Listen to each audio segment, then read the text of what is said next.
Welcome to Channel AMEC, your insight to the Australian visa system.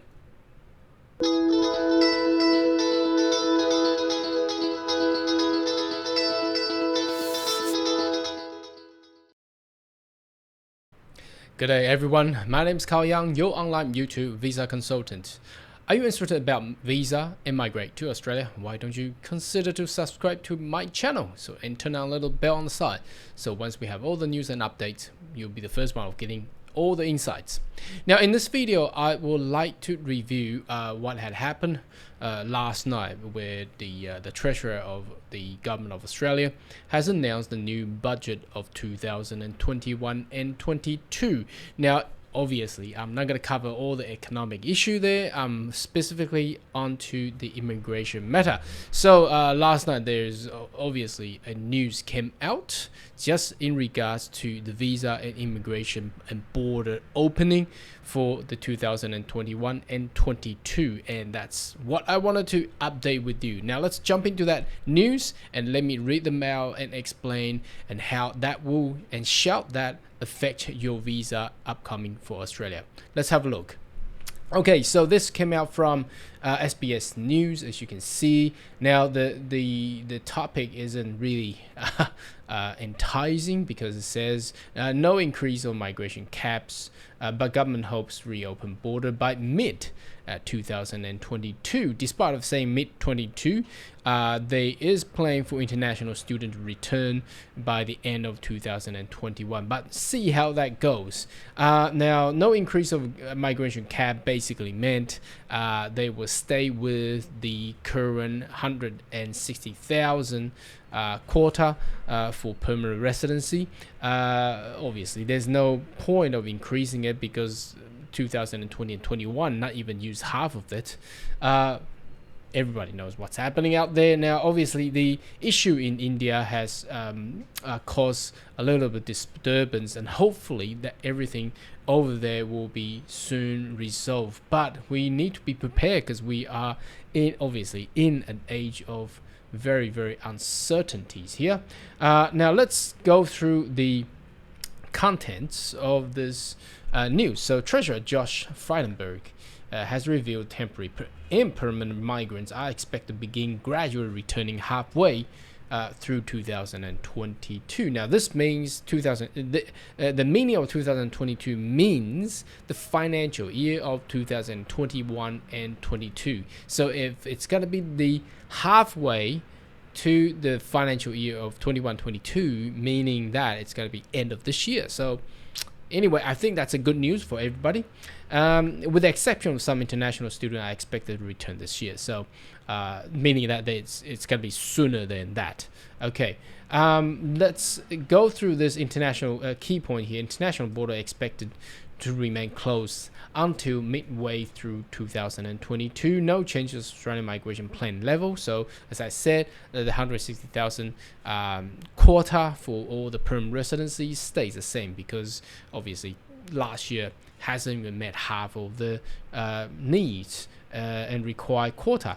Australian net migration project remain negative level, basically, obviously due to the current situation where the border has to be shut. Now, Australia as a government is taking a very conservative approach towards the pandemic. I think basically because the resources and the human resource wise to actually control a huge continent with a huge border, it's actually very hard, and that's why they chose to be conservatively just close the border. There will be no increase of the number of people able to migrate to Australia once the international border reopens in 2022. Budget paper have revealed that despite population forecasts predicting a second year of negative net overseas migration, that means it's declining, which also reflects to a lot of small medium businesses, especially in tourism and hospitality, because of the net migration declining. Just need to watch out the business if you're in those business sector. It's going to be very hard, tough time for another year to go. The cap on people remaining will remain at 160,000. That's why I had said previously. and then continue to focus on onshore applications. And interestingly, I think there's a lot of backlog. Whether or not they will open offshore, there is an expectation that in July they will do that, but looks like they are continually seeking for onshore applications. I'm not too sure when they will open that. Now, the next batch of immigration's announcement will be July, September, and November. We'll see how it happens. Anyway, make sure you subscribe to this channel. So if we have that news, you'll be the first one of getting that. Okay, so looks like there's a lot of backlog in partner visa. That's pretty true, because I'm also experiencing with my client that they're waiting for 3-4 years. It's just a very, very long time, and sometimes they can request the items and they respond back, and the corresponding back from the immigration is very, very slow. Okay, now family and skill stream places remains at 2021 level, meaning that there's no change for the skill. So if we refer back to the previous numbers, so the big winners will be the global talent. They increase that, and they also increase the family related visas there.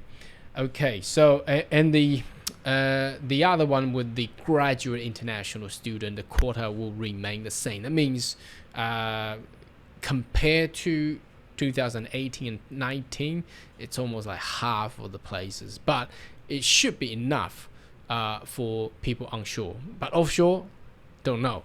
We'll keep watching. Okay.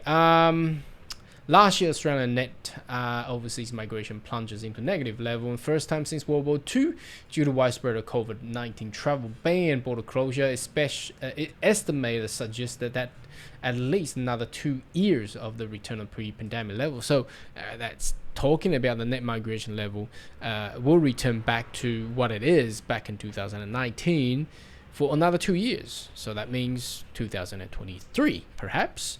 Handing down this budget, the treasurer on Tuesday, Josh Frydenberg, revealed the gradual return of permanent and temporary migrants is expected to occur in mid 2022. So that's starting from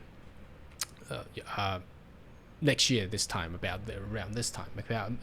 Now, about 6 months later, then assumption relied upon the previous federal budget. Mr. Frydenberg had previously flagged the travel ban would not be lifted by the end of the year, interviewed by the SBS News. So it hadn't revealed that how far 2022 border were likely to be reopened. So again, that doesn't stop, as I previously advised, if you're in the higher education sector, that shouldn't stop you from applying student visa and applying for courses, because all the online facility, online courses, online studies are available for all the higher education. However, if your interest is in trades, that's problematic, because a lot of trades, I'm not saying higher education doesn't require intern, but for example, doctors, some architects are required to have a lot of prac. But if you're choosing courses that doesn't require and can be done online, I would suggest you still get enrolled and get into online courses. However, trades like chef, cookery, patisserie, carpentry require a lot of practices, and it's going to be face-to-face teaching, and with all the facilities, that's going to be hard. And I don't think that will return for another possibly 1 or 2 years from what we can see here. Okay.